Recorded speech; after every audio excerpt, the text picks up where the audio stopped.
بسم اللہ الرحمن الرحیم۔ آج ہم ایک سفر نامے کی تفصیل ہے اور اس کتاب کا نام ہے قرآن اور بائبل کے دیس میں۔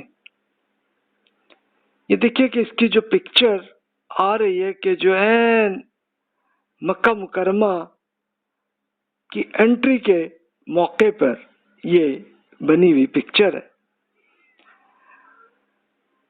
اچھا، آپ یہ کہیں گے کہ بھی یہ اس کا سفر نامہ تو آپ نے لکھا ہوا ہے، تو اس کو پھر یہ لیکچر کی شکل میں کیوں کر دیا؟ تو اس کے لیے کچھ بھائیوں بہنوں نے یہ ایک سجیشن دی تھی کہ بھی آج کل کی نسل میں لوگ بک سب کم پڑھتے ہیں اور لیکچرز اور اس طرح کی سچویشنز کو وہ زیادہ انٹرسٹڈ فیل ہوتے ہیں آڈیو ویڈیو فارمیٹ میں، تو اس لیے یہ آپ کی خدمت میں عرض کر رہا ہوں۔ اب یہ قرآن اور بائبل کے دیس میں یہ 2006 to 7 کا ہے، اور یہ پہلی بک ہے کہ جو سعودی عرب کا سفر نامہ ہے، اور پھر دوسری بک جو ہے وہ جارڈن اور ایجپٹ کے سفر نامے کی ہے۔ اور اس کو میں نے قرآن اور بائبل کے دیس میں کیوں کہا؟ اس لیے کہ اس میں قرآن مجید، احادیث، بائبل میں جو تفصیل ہوتی ہے انبیاء کرام علیہ السلام کی، تو پھر اسی کی بیسس پہ کہ اس کی لوکیشن کہاں پہ ہے، تو آئیے وہاں پہ جا کے ہم تھوڑا سا فیل کرتے ہیں کہ جناب اس میں پھر ہمیں یعنی کیا اس کا ایک بینیفٹ کیا ہوگا، کہ اس کا پریکٹیکلی مجھے یہ بینیفٹ ہوا ہے کہ وہ لوکیشن جا کے پورا وہ محسوس ہوتا ہے وہ کہ جناب انبیاء کرام علیہ السلام اپنی اسٹرگل اس جگہ پہ ایسے کرتے ہوئے آئے۔ ایک پورا ایک بیک گراؤنڈ، ایک ہسٹوریکل بیک گراؤنڈ ہمارے سامنے آ جاتا ہے۔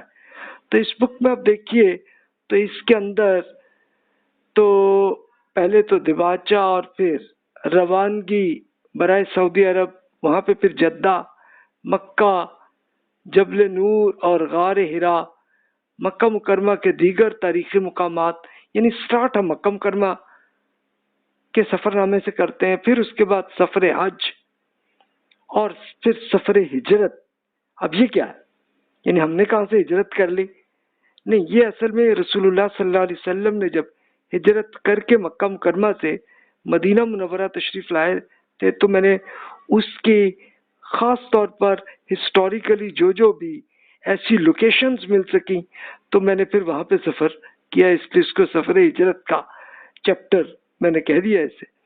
اس کے ساتھ پھر ہم مدینہ منورہ، پھر مدینہ منورہ کی تاریخی مقامات کون سے ہیں، اس کے بعد پھر رسول اللہ صلی اللہ علیہ وسلم کے زمانے میں جنگ بدر ہوئی تو بدر کی لوکیشن میں گیا۔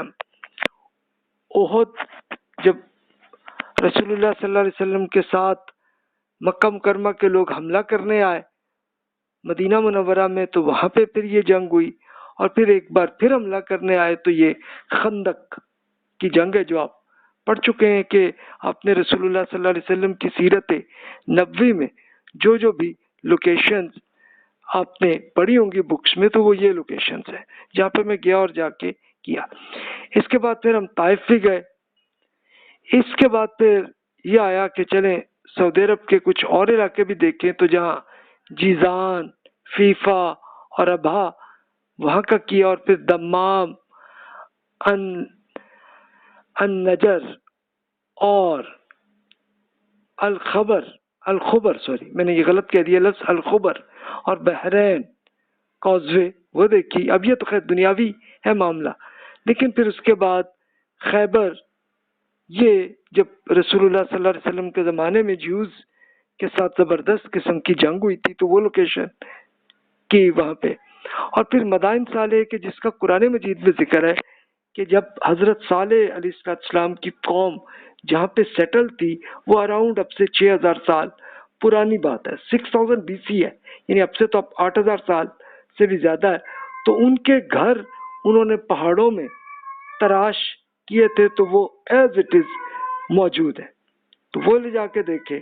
اور پھر ہم تبوک کی طرف گئے کہ جس میں رسول اللہ صلی اللہ علیہ وسلم کا آخری سفر جو ہے وہ تبوک کا تھا کہ جب آپ نے جا کے ایک رومن امپائر کے ساتھ ایک جنگ کی صورتحال بن گئی تھی، تو وہ لوکیشن بھی دیکھی.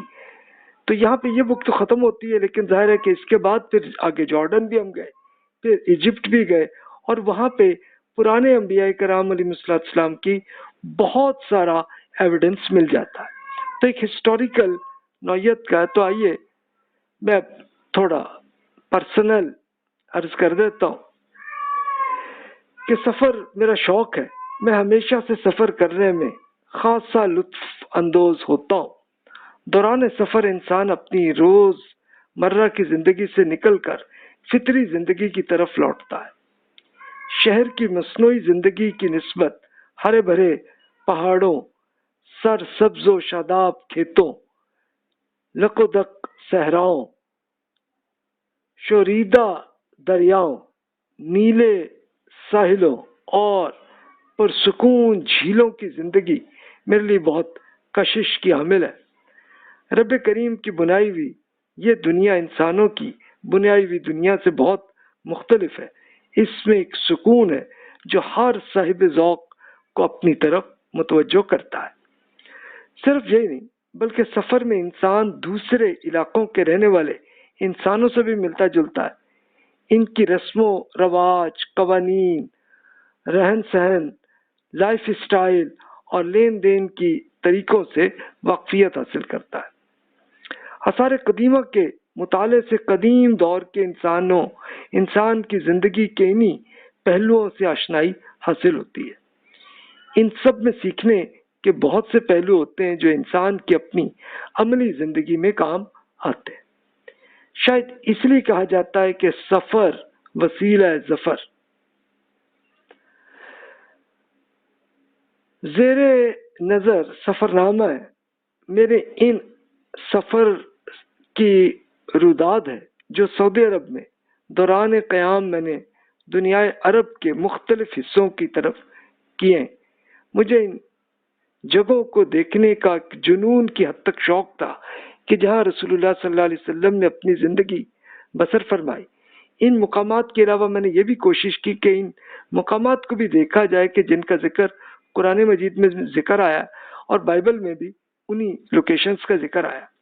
اس کا مقصد حضور نبی کریم صلی اللہ علیہ وسلم سے پہلے کہ انبیاء کرام علیہ السلام کی دعوتی زندگی کا ایک مطالعہ کرنا تھا.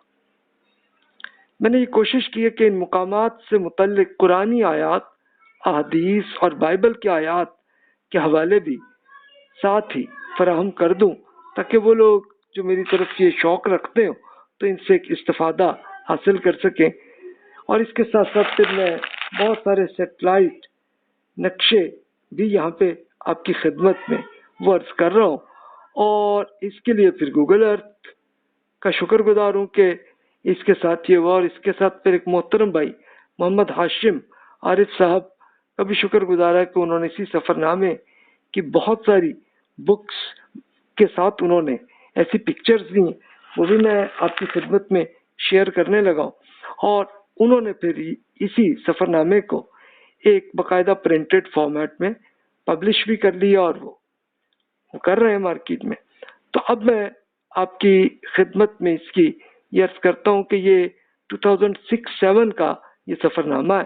اب ظاہر ہے کہ اب حالات تو چینج ہوئے ہیں مڈل ایسٹ میں، تو وہ تو ہے، وہ بھی میں آپ سے ایڈ کر دوں گا اس میں ابھی لیکچرز میں، تاکہ آپ کو ایک پورا ایک آئیڈیا ہو جائے کہ ان کی لائف اسٹائل اور کیا کیا ایشوز ہیں وہ آپ کے سامنے آ جائیں. تو آئیے جناب پہلا چیپٹر ہم شروع کرتے ہیں، روانگی برائے سعودی عرب. اب اس کا واقعہ کیا ہوا، کس طرح سے یہ سلسلہ شروع ہوا. میں بیرون ملک ملازمت تلاش کرنے کی کوشش کر رہا تھا. یہ ضمن میں سب سے بہتر ذریعہ آج کل انٹرنیٹ کا ہے. دسمبر 2005 میں مجھے سعودی عرب کے ایک پروفیشنل آڈٹ فرم کی طرف سے ایک ای میل وصول ہوئی جس میں انہوں نے تازہ ترین سی وی اور انٹرویو کے وقت کا مطالبہ کیا تھا. دلچسپ بات یہ ہے کہ اس فارم میں نے کبھی اپلائی ابھی نہیں کیا تھا، لیکن انہوں نے bath.com سے میرا اسی سی وی کو تلاش کر کے مجھ سے خود ہی رابطہ کیا تھا. تو ایک ٹیلی فونک انٹرویو کے بعد انہوں نے ایک جاب بھی آفر دے دی اور بتا بھی دیا کہ مجھے جدہ میں رہنا. دوسرے لوگوں کے برعکس میرے لیے سب سے آئیڈیل جگہ سعودی عرب ہی ہے. اس کی بنیادی وجہ یہ کہ حرمین شریفین کے قربت اور سعودی عرب کا ماحول ہمارے پورے خاندان کی دینی تربیت کے لیے آئیڈیل ہے. یہ 2006 کی بات ہے. بشمول پاکستان دنیا بھر میں بے حیائی جس طرح پھیل رہی ہے، اس سے اپنی آئندہ نسلوں کو بچانا جوئے شیر لانے کے لیے مترادف ہے. سعودی عرب کی ایک خوبی یہ بھی ہے کہ یہاں اگر کوئی بے حیائی کا شوقین ہے تو اس کی بے حیائی 4 دیواروں کے اندر ہی محدود ہے. گھر سے باہر ہر خاتون اور مرد باحیا لباس ہی میں نظر آتے ہیں. اس طرح اگر کوئی اپنی اولاد کی بے حیائی سے بچانا چاہے تو اس کے لیے خاصی آسانیاں موجود ہیں. انہی وجوہات کی بنیاد پر میں نے اس فرم میں جوائن کرنے کا فیصلہ کیا. اب آپ کا یہیں پہ اعتراض ہوگا کہ نہیں جی اب تو سعودی عرب کے حالات چینج ہو گئے ہیں اور اب وہاں پہ بھی بے حیائی کا سلسلہ شروع ہوا. یہ ہوا ہے ٹھیک ہے، لیکن اب یہ سفر نامہ 2006 کا ہے تو اس وقت نہیں تھا ایسا. تو پھر بھی ابھی بہت زیادہ نہیں ہے اس وقت بھی، لیکن دیکھیں اب پتہ نہیں کیا کیا حالات آگے بدلیں گے تو وہ تو آئیں گے ڈیفینیٹلی. اب ویزا پروسیسنگ کا ایک سلسلہ شروع ہوا. میں نے جنوری 2006 میں ویزا پروسیسنگ میں گزرا اور پھر سعودی قوانین کے مطابق ان کی امیگریشن آفس کسی کمپنی کی درخواست پر اسے مختلف قومیتوں کے لیے ویزے جاری کرتے ہیں. تو اس میں کسی متعین شخص کا نام نہیں ہوتا. مثلا ایک ویزا 3 پاکستانیوں یا 4 بھارتیوں کے لیے جاری ہو سکتا ہے. وہ کمپنی خود ہی اپنی مرضی کے 3 پاکستانی اور 4 انڈینز تلاش کر کے متعلقہ سفارت خانوں کے ذریعے ان کا ویزے کو پروسیس کروا سکتے تھے. اس میں میری فرم نے تمام ضروری ڈاکومنٹس مجھے کوریئر کے ذریعے بھیج دیے تھے. تو پاکستان میں ویزا پروسیسنگ کے لیے کسی ریکروٹنگ ایجنٹ کے ذریعے پروسیس کروانا ضروری تھا، اس لیے کہ انہیں ڈاکومنٹس پتا تھے نا کہ کیا کیا چاہیے. تو میں نے ایک دوست کے ذریعے الجدید مین پاور سروسز سے رابطہ کیا اور یہ ڈاکومنٹ جا کے انہیں دیے. انہوں نے ڈگری کو ایک تصدیق کروا لینے کے لیے کہا. اب یہ کیا تھا کہ جو ایک ایجوکیشنل ڈگری ہے تو اس کو بھی ایک کنفرم کروانا یہ سعودی حضرات کو ایک یہ ریکوائرمنٹ ہوتی ہے. اس میں اس زمانے میں ہوتی تھی، ابھی بھی ہوتی ہے. تو یہ تصدیق متعلقہ یونیورسٹی یا ہائر ایجوکیشن کمیشن اور پھر وزارت خارجہ، سعودی کلچرل سینٹر اور سعودی سفارت خانے سب سے یہ سرٹیفکیٹ کرنا ضروری تھا. تو میں خیر کراچی میں مقیم تھا اور میرا اب ویزا اسلام آباد ایمبیسی کا تھا. تو میں اپنی موجودہ کمپنی کی سے پھر جہاں پہ میں اس وقت ارنسٹ اینڈ ینگ میں جاب کر رہا تھا تو وہاں پہ میں نے چھٹیاں لیں اور پھر لاہور گیا اور پھر پہلے پنجاب یونیورسٹی سے میری ڈگری تھی تو اس کو پہلے وہاں سے کنفرم پہلے وہاں سے کرایا اس کے ڈاکومنٹس، پھر اسلام آباد پہنچے اور پھر 4 جگہ سے تصدیق کروانے میں 2 مہینے اس میں لگے. اب ظاہر ہے کہ کہاں کہاں کرنے تھے، ظاہر ہے اس کے لیے ہائر ایجوکیشن کمیشن میں کرانا تھا، وہ کیا. پھر وزارت خارجہ جو پاکستان کی اس سے کرائی. اس کے بعد پھر سعودی کلچرل سینٹر سے یہ کرایا. تو یہ 4 ہو گئے نا اسٹیپ، سب سے یہ کام ہوا.